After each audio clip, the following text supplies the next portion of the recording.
Hello, my name is Carrie Brown and I'm with the Central Mississippi Regional Library System.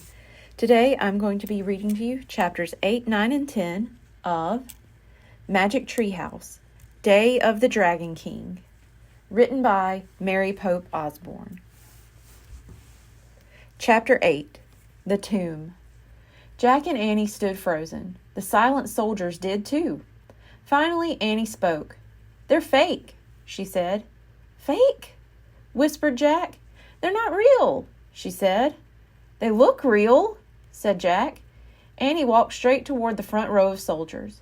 Jack held his breath. Annie pulled the soldier's nose. "Fake," she said. "Oh, brother," said Jack. He walked over to the soldier and touched his painted face. It was as hard as stone. "It's amazing," Jack said. Annie nodded. "It's like a museum." She walked down a row between two lines of soldiers. "Wait, this is spooky," said Jack. "What is this place?" He put down his sack and pulled out the china book. He found a picture of the frozen army and read aloud. The Dragon King had 7,000 life-size clay figures made for his burial tomb. The clay was baked and painted. The Dragon King hoped that the clay army would protect him after he died. "It's like the pyramid in ancient Egypt," said Jack. "Remember? The queen was buried with a boat and lots of things to take to the afterlife." He looked around. "Annie?" "I'm here," she called. She was far down another row. "Come back here," yelled Jack. "No, you come here," said Annie. "It's so cool. All their faces are different." Jack threw the book into his sack. Then he hurried down the row to Annie. "Look," she said. "Just look." In the flickering lamplight, they wandered down the rows of soldiers. No two soldiers had the same nose, the same eyes, or the same mouth. "Oh, man, no wonder so many people had to work on this tomb," said Jack. "They really did a good job," said Annie. "Yeah," said Jack. There were kneeling archers and foot soldiers dressed in red and black armor. There were real bronze swords, daggers, axes, spears, bows, and arrows. There were even life-size wooden chariots with horses. The horses looked completely real. They were different colors with white teeth and red tongues.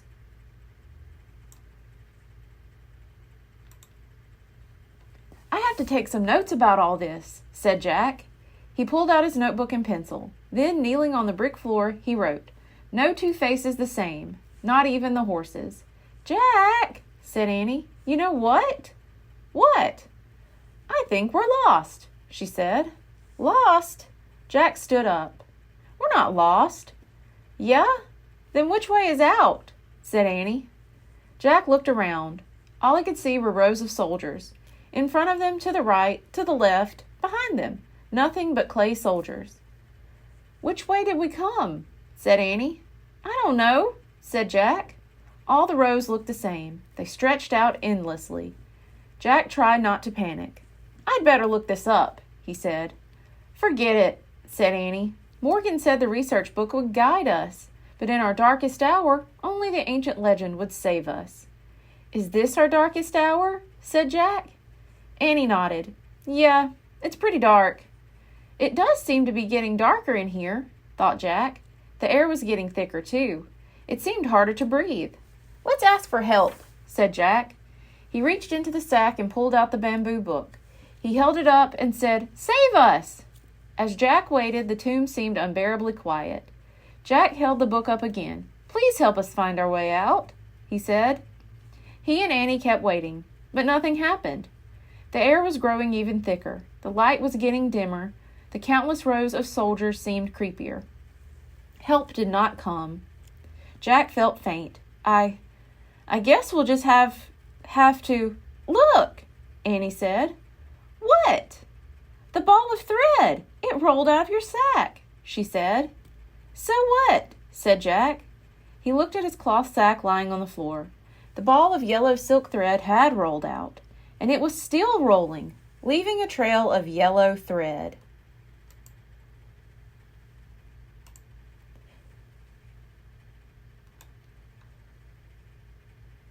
Chapter 9. The Silk Path.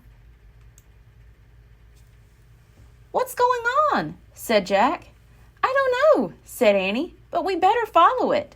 She hurried after the ball of silk thread. Jack put the bamboo book into his sack and took off after her. They followed the trail of thread down the row where it turned down another row. "Hey, that's impossible," said Jack. "That's scientifically impossible." "I told you, it's magic," cried Annie. Jack couldn't believe it, but he kept following the thread. Suddenly the trail of thread was gone. The ball had completely unrolled. Jack and Annie stood still for a moment and caught their breath. What now?" said Jack. "I guess we go up those stairs," said Annie. "What stairs?" said Jack. "There." Jack looked through the dim light and saw the entrance to a stairway only a few feet away.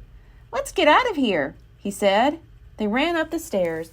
At the top, they saw that they were in the hall that led to the entrance of the mound. They walked and walked and walked down the lamp-lit passage. Finally, Jack stopped. "I don't remember this hall being so long," he said. "Me neither," said Annie. "I guess those weren't the same stairs that we went down." "What should we do now?" said Jack. "We better keep going," said Annie. "Yeah, we don't have much choice," said Jack.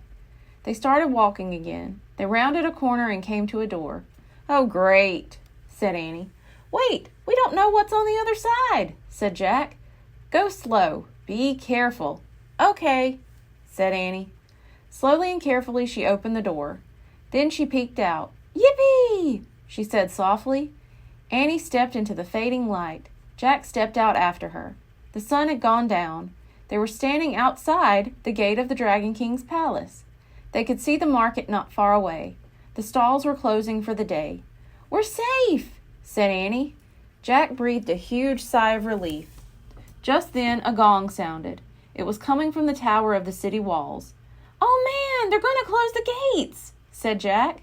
He clutched his sack as they took off. They charged up the street. They ran past the market. They ran past the rich houses, past the poor houses.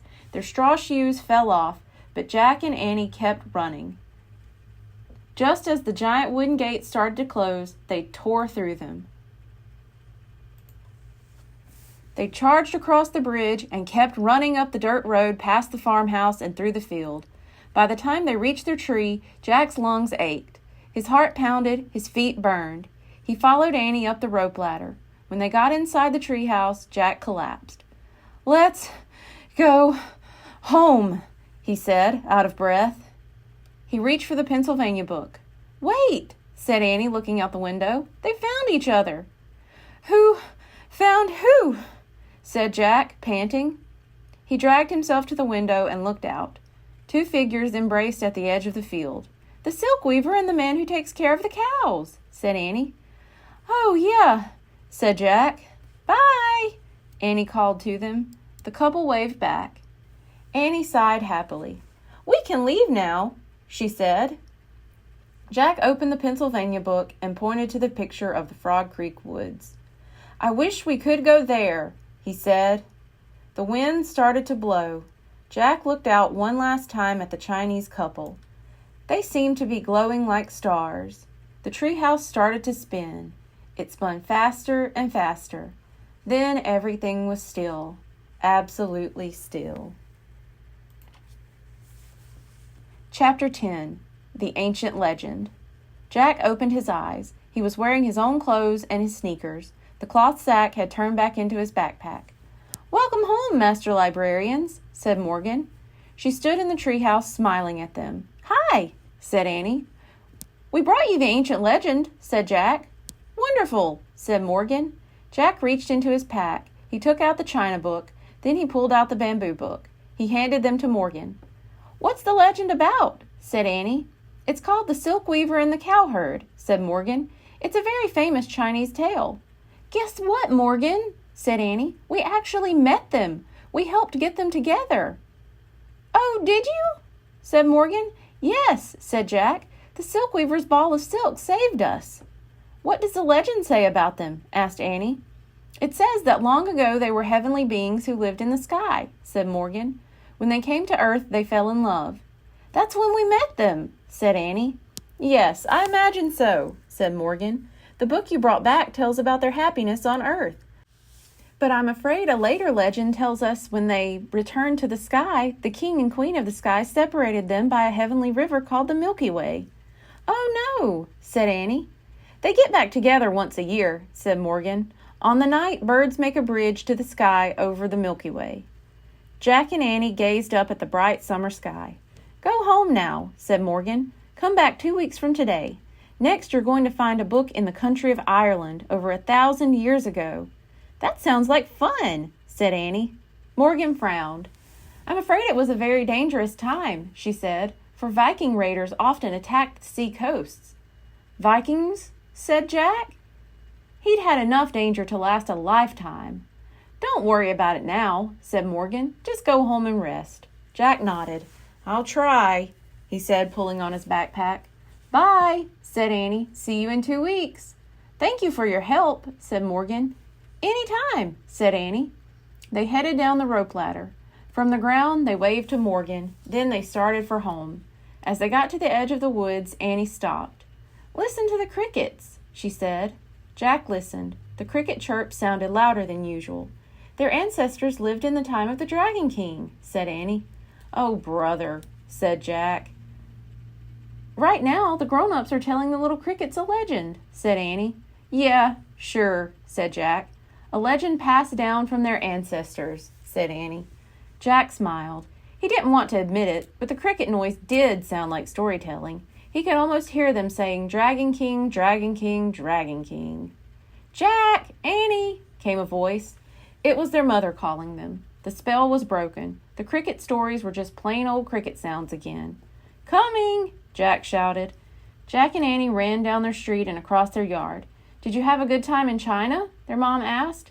It was pretty scary, said Annie. We got lost in a tomb, said Jack, but we were saved by an ancient book.